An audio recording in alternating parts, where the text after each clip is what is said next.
عرصہ 60 سال سے وہ جہاز دنیا والوں کی نظروں سے اوجھل ہو گیا تھا۔ لاکھ کوششوں کے بعد کوئی بھی اس کا سراغ نہ لگا سکا، لیکن جب اس کا راز کھلا تو کپتان کو اس میں زندگی کے آثار نظر آئے۔ کیا یہ صحیح ہو سکتا ہے؟ دل و دماغ پر سکتہ طاری کرتی عجیب کہانی جو کہ پڑھنے والوں کو ورطہ حیرت میں ڈال دے گی۔ چلیے شیئر کرتے ہیں آپ سے۔ اس جہاز کے بارے میں مشہور تھا کہ وہ آج سے 60 سال پہلے سمندر میں ڈوبا تھا۔ برف کے سمندر میں یہ حقیقت تھی، لیکن تھوڑی مختلف۔ قطب شمالی جانے والا وہ جہاز آج سے 60 سال پہلے روانہ ہوا تھا، اور وہ پھر کہاں غائب ہو گیا کسی کو خبر نہ تھی۔ اس کے بارے میں مختلف آراء کا خیال کیا جاتا تھا۔ کسی کا خیال تھا کہ وہ ڈوب گیا تھا، لیکن ڈوبنے کی صورت میں اس کی کچھ باقیات تو ملتی۔ کوئی کہتا ہے کہ اسے بحری قزاقوں نے اغوا کر لیا تھا، لیکن یہ بھی سچ نہیں تھا۔ کسی کے خیال میں وہ راستہ بھٹک کر کسی اور سمت چلا گیا تھا اور پھر غائب ہو گیا تھا، کیونکہ جہاں وہ جہاز گیا ان راستوں پر ابھی تک کسی نے سفر نہیں کیا تھا، اس لیے اس جہاز کا سراغ نہ مل سکا۔ غرض جتنے منہ اتنی باتیں، لیکن حقیقت اس سے بہت مختلف تھی۔ وہ بحری جہاز نہ تو ڈوبا تھا، نہ ہی اغوا ہوا تھا، بلکہ اس پر اچانک اتنی برف جم گئی کہ وہ برف کا پہاڑ معلوم ہونے لگا۔ آج تک ایسا واقعہ کبھی نہیں ہوا کہ کسی بحری جہاز، بلکہ چلتے ہوئے بحری جہاز پر یوں اچانک برف جم جائے۔ وہ چلتے چلتے برف کا پہاڑ بن کے اسی جگہ جم جائے۔ اس خطے کی سردی سے کون واقف نہیں، لیکن آج تک ایسا تو پھر کبھی نہ ہوا تھا۔ اس وقت یقیناً سردی کی شدید لہر آئی ہوگی۔ اس نے اس بحری جہاز کو اپنی لپیٹ میں لے لیا ہوگا، اور گزرتے وقت میں اس پر مزید برف جم گئی ہوگی۔ نتیجتاً وہ برف کے پہاڑ میں تبدیل ہو گیا ہوگا۔ لیکن دنیا میں اس حقیقت سے ابھی تک کوئی باخبر نہیں تھا۔ اس پراسرار اور انوکھے واقعے کا ابھی تک کسی کو پتہ نہیں تھا، لیکن عنقریب پتہ لگنے والا تھا۔ جانسن اپنے جہاز پر قطب شمالی کی مہم پر تھا جب وہ اس برف کے پہاڑ کے قریب پہنچا جو حقیقت میں بحری جہاز تھا، تو اسے کچھ انوکھا محسوس ہوا۔ اس کے اندر تجسس بیدار ہوا۔ میں اس پہاڑ کے بالکل قریب جانا چاہتا ہوں، اس نے اپنے ساتھی سیم سے کہا۔ وہ جان کی اس عجیب و غریب خواہش پر حیران ہوا۔ لیکن کیوں؟ سیم نے جان سے کہا۔ یہ پورا علاقہ برفانی پہاڑوں سے اٹا پڑا ہے۔ آپ سمندر کے درمیان کھڑے اس برفانی پہاڑ میں تمہیں کیا بات نظر آئی کہ تم اتنی ٹھنڈ میں اس پانی میں کود کر اس کے قریب جانا چاہتے ہو؟ پتہ نہیں کیوں، لیکن مجھے جانا ہے۔ دیکھو جان، ہم جہاں جا رہے ہیں وہاں صرف برف ہی برف ہے۔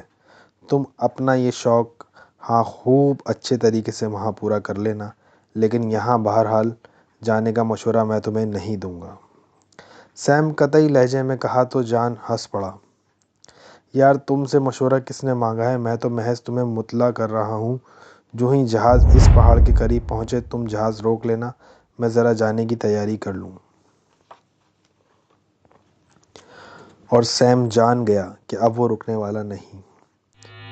ناچارو خاموش ہو گیا اور جہاز کی رفتار بالکل آہستہ کر دی اور پہاڑ کے قریب پہنچ کر بالکل روک دیا۔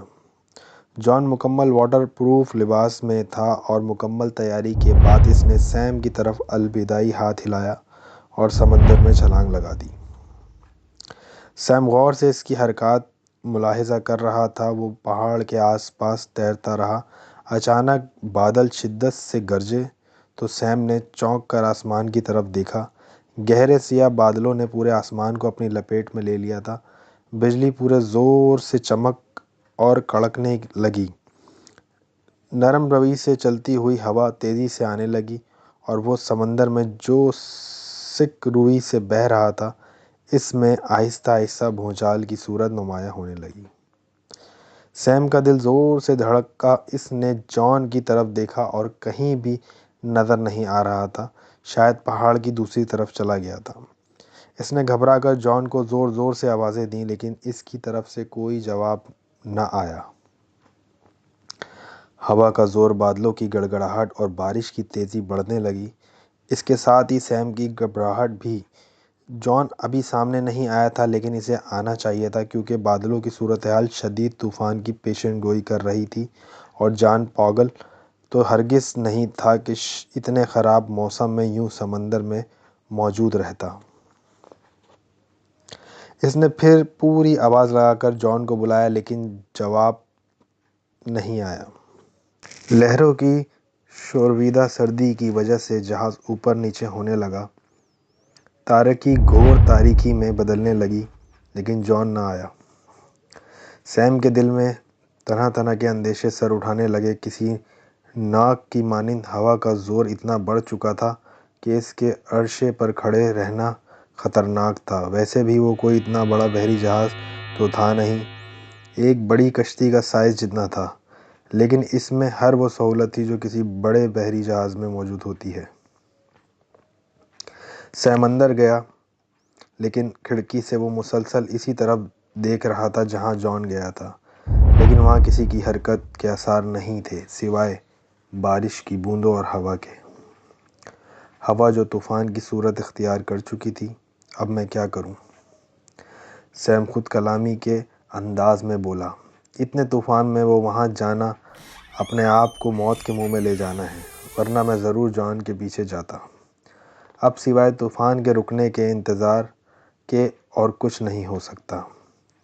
عجیب پراسراریت سی ہے اس پہاڑ کے قریب، سیم نے دل میں سوچا۔ میں ویسے بھی اس کے قریب نہ جاؤں۔ اس نے دل ہی دل میں توبہ کی۔ طوفان اتنا بڑھ چکا تھا کہ ان کا جہاز ہچکولے کھانے لگا۔ ہوا کی شائیں شائیں دماغ پر ہتھوڑے کی مانند لگ رہی تھیں۔ وسیع و عریض سمندر میں ایک پراسرار پہاڑ کے قریب اتنا خوفناک طوفان، میں اپنے جہاز میں وہ اکیلا ہی تھا، اور اس صورت میں کہ چند لمحے پہلے اس کا ساتھی جان بھی غائب ہو چکا تھا۔ بہت خوفناک لمحہ تھا۔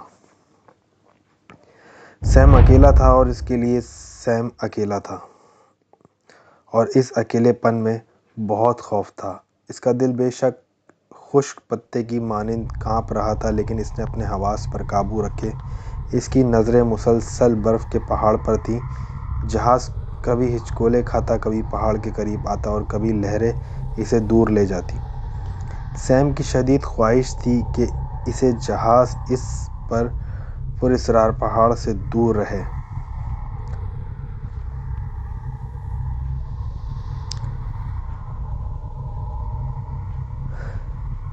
اور قدرت شاید اس حد تک مہربان ضرور تھی کہ وہ پہاڑ کے قریب آتے آتے پھر دور چلا جاتا، لیکن اس کا جہاز پہاڑ سے نہ ٹکرایا۔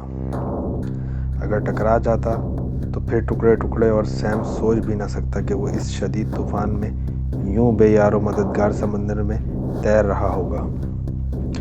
دل ہی دل میں مقدس آیات کا ورد جاری تھا۔ کچھ جان کے غائب ہونے کا دکھ، اور سب سے بڑھ کر یہ شاید طوفان۔ اس کا دل شدید خوف کے زیر اثر تھا۔ اگر طوفان نہ آتا تو وہ اب تک جان کے پیچھے ضرور جا چکا ہوتا۔ بے شک یہ پہاڑ اسے کچھ عجیب سا محسوس ہو رہا تھا، لیکن جان سے بڑھ کر تو کچھ نہیں تھا۔ وہ چاہتا تو انجن اسٹارٹ کر کر جہاز کو اس پہاڑ سے دور لے جا سکتا تھا، لیکن وہ ایسا اس لیے نہیں کر رہا تھا کیونکہ اسے جان کی فکر لاحق تھی۔ ہو سکتا ہے کہ وہ کہیں سے آ جائے، اور اگر جہاز موجود نہ ہوا تو وہ اس شدید طوفان میں مر بھی سکتا تھا۔ ایک اور خیال نے جوش کن بھی تھا اس کا دامن پکڑا۔ ہو سکتا ہے جان پہاڑ کی دوسری جانب کسی ایسی جگہ موجود ہو جہاں وہ طوفان سے محفوظ رہ سکتا ہو، لیکن وہ میری آواز کا جواب تو دے نہیں سکتا تھا۔ پہاڑ اتنا بھی بڑا نہیں تھا کہ میری آواز اس تک نہ پہنچے۔ سیم خود ہی سوال و جواب میں مصروف تھا۔ ایک بڑی سی لہر جہاز کو پہاڑ سے کافی دور لے گئی، لیکن جب وہی لہر واپس پلٹی تو جہاز اس حد تک پہاڑ کے قریب آ گیا کہ اس سے ٹکراتے ٹکراتے بچا۔ جہاز جب پہاڑ کے قریب پہنچا تو سیم کو کچھ عجیب سا نظر آیا، جیسے وہ برف تڑک رہی ہو۔ اتنے میں لہر کے زور پر جہاز پھر پہاڑ سے دور ہو گیا اور سیم نے اسے اپنا وہم سمجھا۔ اسے بھوک محسوس ہونے لگی کیونکہ جب بھی وہ ٹینشن میں ہوتا تھا بہت کھاتا تھا۔ اس وقت بھی ڈر اور ٹینشن نے اس کی بھوک کو جگا دیا تھا۔ وہ وہاں سے اٹھ کر کچن میں آیا۔ سینڈوچ کھا کر اس کی جان میں جان آئی۔ کافی کی طلب اتنی شدید تھی کہ اس کے سوا کوئی چارہ نہ تھا کہ وہ کافی بنائے۔ جہاز مسلسل ہل رہا تھا اور کافی بنانا نہایت مشکل کام۔ جتنی مشکل سے اس نے کافی تیار کی وہی جانتا تھا۔ اس سے بہتر میں کافی پیتا ہی نہیں۔ وہیں کچن کے فرش پر بیٹھ کر اس نے یہ بات سوچی جب جہاز ہچکولے لے کر کچھ برتن اس کے اوپر آ گرے۔ سر میں گونبڑا بھی آ گیا۔ لو جی ایک اور مصیبت۔ وہ دل ہی دل میں خود کو کوستا گرتا پڑتا کھڑکی کے پاس آیا۔ جب اس نے باہر نظر ڈالی تو اسے اپنی نظروں کا دھوکہ محسوس ہوا، کیونکہ وہ منظر ہی ایسا تھا۔ پہاڑ کی برف درمیان سے تڑک چکی تھی اور درمیان کا منظر اور بھی حیران کر دینے والا تھا۔ جہاں سے برف تڑکی تھی وہاں سے ایک جہاز کا ڈھانچہ نمودار ہوا۔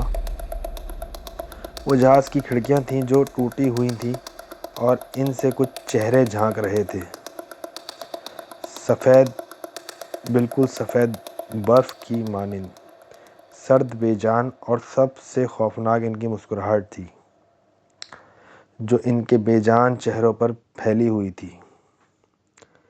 وہ سب یک ٹک سیم کو گھور رہے تھے اپنی پراسرار ویران بے نور آنکھوں سے۔ سیم ساکت سا ان کو دیکھے جا رہا تھا۔ طوفان تھمنا شروع ہو چکا تھا، ہوائیں دم توڑ چکی تھیں، بارش رک گئی تھی، بادل دھیرے دھیرے سمٹنا شروع ہو گئے تھے، ماحول پرسکون ہو چکا تھا، لیکن اس سکوت میں جان لیوا خوفناک چہرے تھے جو اچانک نمودار ہوئے تھے۔ سیم کی سانس اٹکنے لگی، دل سینے کا پنجرہ توڑ کر باہر آنے کو بے تاب ہونے لگا، لیکن باوجود کوشش کے وہ ان سفید بے جان چہروں سے نظریں نہ ہٹا پایا۔ ہچکولے کھاتا جہاز پرسکون ہو رہا تھا، ایسے میں سیم اچھی طرح نظریں جما کر ان کو دیکھ سکتا تھا، اور وہ دیکھ رہا تھا۔ لیکن خوف کے عالم میں وہ آدمی تھے، ایک ادھیڑ عمر اور ایک بالکل جوان۔ ان کے ہونٹ مسکرانے کے انداز میں کھنچے ہوئے تھے، جیسے دونوں جبڑے کو کسی نے چیونگم کی مانند کھینچا ہوا ہو۔ سیم لرز گیا، اور ایسی بے جان، سرد اور موت سے بھرپور مسکراہٹ اس نے کبھی نہ دیکھی تھی۔ وہ دعا کر رہا تھا کہ وہ لوگ مسکرانا چھوڑ دیں۔ اتنے میں ایک اور چہرہ پیچھے سے نمودار ہوا، اور سیم جیسے ہی خواب سے جاگ اٹھا، اور وہ جان تھا، لیکن یہ کیا؟ وہ کہیں سے بھی زندہ لوگوں جیسا نہیں لگ رہا تھا۔ کسی روبوٹ کی مانند وہ چلتا ہوا ادھیڑ عمر آدمی کے پاس کھڑا ہوا۔ ادھیڑ عمر آدمی نے مسکراتے ہوئے جان کی طرف دیکھا اور اپنا بازو جان کے کندھے کے گرد پھیلا دیا، جیسے ایک دوست دوسرے سے محبت میں کرتا ہے، لیکن جان کا چہرہ سپاٹ ہی رہا۔ سیم بھاگ کر ریلنگ کے قریب آیا اور جان کو آوازیں دینے لگا، لیکن جان یوں ہی سپاٹ سے انداز میں کھڑا رہا۔ یہ جان بول کیوں نہیں رہا؟ یہ لوگ اچانک کہاں سے نمودار ہو گئے؟ سیم کا دماغ جان کو سامنے پا کر تیزی سے کام کرنے لگا۔ یہ لوگ، اس نے دماغ پر زور دیا، یہ مجھے دیکھے دیکھے سے کیوں لگ رہے ہیں؟ اور پھر ایک جھماکے سے سیم کو سب کچھ یاد آ گیا۔ ادھیڑ عمر آدمی کپتان رچرڈ لی تھا، اس کے ساتھ جوان آدمی سولنکی تھا۔ سیم نے انہیں دیکھ کر رکھا تھا، لیکن اخبارات میں یا انٹرنیٹ پر ان کی تصاویر اتنی بار سیم نے دیکھی تھیں کہ اسے حفظ ہو گئی تھیں۔ وہ دونوں آج سے 60 سال پہلے سپر شپ نامی جہاز میں اس خطے میں آئے تھے اور پھر کبھی واپس نہ جا سکے۔ اس جہاز کے ساتھ کیا ہوا، آج تک دنیا اس راز سے ناواقف تھی، لیکن اب وہی جہاز سیم کے سامنے تھا، اپنے کپتان سمیت۔ سب کچھ یاد آنے پر سیم حیرت سے ان کو دیکھ رہا تھا۔ اب حیرت انگیز طور پر اسے اتنا خوف محسوس نہیں ہو رہا تھا، لیکن 60 سال تک اتنی سردی میں اور خوراک کے بغیر 60 سال تک زندہ رہنا ناممکن ہے۔ تو یہ پھر لگ کیوں زندہ رہے ہیں؟ سیم بڑبڑایا۔ کیا یہ واقعی زندہ ہیں؟ سیم نے غور سے ان کے زندگی سے ناآشنا چہروں کو دیکھا اور جھرجھری لی۔ یہ زندہ تو ہرگز نہیں ہے، تو پھر یہ؟ سیم کو کچھ سمجھ نہ آئی۔ خود کو الجھاؤ مت سیم۔ سیم چونک گیا۔ یہ آواز بلا شبہ جان کی تھی۔ میں تمہیں بتاتا ہوں، یہ وہ جہاز ہے جو آج سے 60 سال پہلے قطب شمالی کی مہم پر نکلا تھا، لیکن بدقسمتی سے اپنی منزل پر نہ پہنچ پایا۔ ایک طوفان نے اسے اپنے راستے سے ہٹا دیا، اور پھر سردی کی اتنی شدید لہر آئی کہ چلتا جہاز منجمد ہو گیا۔ لاکھ سر توڑ کوششیں کیں، لیکن جہاز کو نہ چلنا تھا نہ چلا۔ اور پھر ایک اور دلسوز واقعہ ہوا۔ جہاز پر برف جمنا شروع ہو گئی۔ حالانکہ برف باری بھی نہیں ہوئی تھی، پہلے ہلکی ہلکی اس برف پر اتنی تیزی سے جمی کہ جہاز میں موجود لوگوں کو سنبھلنے کا موقع ہی نہ ملا، اور جوں جہاز تھے وہیں جم گئے۔ رگوں میں دوڑتا خون برف میں تبدیل ہو گیا اور دوسری سانس گویا اندر ہی جم گئی۔ یہ دونوں مرے نہیں، لیکن زندہ بھی نہیں تھے۔ یہ کسی درمیانی کیفیت میں ہیں، لیکن یہ انسان اب ہرگز شمار نہیں ہوتے۔ دن بدن پھر سال گزرتے گئے، برف کی تہہ موٹی ہوتی گئی، آخر کار ایک چھوٹے سے پہاڑ میں تبدیل ہو گئی۔ سپر شپ کی پراسرار گمشدگی پر حیرانی تھی۔ اسے تلاش کرنے کی بھی کوشش کی گئی، لیکن سب ناکام۔ اس چھوٹے سے پہاڑ کو ہر بار دیکھا گیا، لیکن کسی نے سوچا تک گوارا نہ کیا کہ اس پہاڑ کی یہاں موجودگی کی وجہ کیا ہے۔ حالانکہ اس پہاڑ کی انوکھی ساخت ایک دفعہ تو چونکا دیتی ہے، لیکن خیر، تھک ہار کر سب خاموش ہو گئے اور اس واقعے کو پراسرار کہہ کر سب چپ سادھ کر بیٹھ گئے۔ 60 سال گزر چکے۔ یہ دونوں دنیا کو بتانا چاہتے تھے کہ یہاں زندہ برف میں تبدیل ہو گئے دوسرے انسانوں۔ دنیا میں اتنا عرصہ رہنے کے بعد انہیں کسی ایسے انسان کی ضرورت محسوس ہوئی جو انہیں ان کی دنیا کی سب باتیں بتاتا اور دنیا کو ان کی سب باتیں۔ ہمارا جہاز قریب سے گزرا۔ میں نے ان پہاڑوں کو دیکھ کر تجسس محسوس کیا، اور باقی سارا کچھ تمہارے سامنے ہوا۔ لیکن افسوس میرے دوست کہ اب میں واپس نہیں آ سکتا۔ یہ دونوں کسی انسان کے لیے ترسے ہوئے تھے۔ بدقسمتی اور ان کے نزدیک خوش قسمتی کہ میں ادھر آ گیا اور یہ مجھے اپنے جہاز میں لے آئے۔ اب میں کبھی واپس نہیں آ سکتا، کیونکہ یہ مجھے کبھی آنے نہیں دیں گے۔ عنقریب میں بھی ان جیسا ہونے والا ہوں۔ اس لیے میرے دوست، تم اب واپس جاؤ اور ان سب کو اس حقیقت سے جلد از جلد آگاہ کر دو، ورنہ میرے جیسے نہ جانے کتنے یہاں آ کر پھنستے رہیں گے۔ جلدی کرو۔ یہ سن کر سیم نے بوجھل دل کے ساتھ انجن اسٹارٹ کیا اور جہاز کو واپسی کے لیے موڑ دیا۔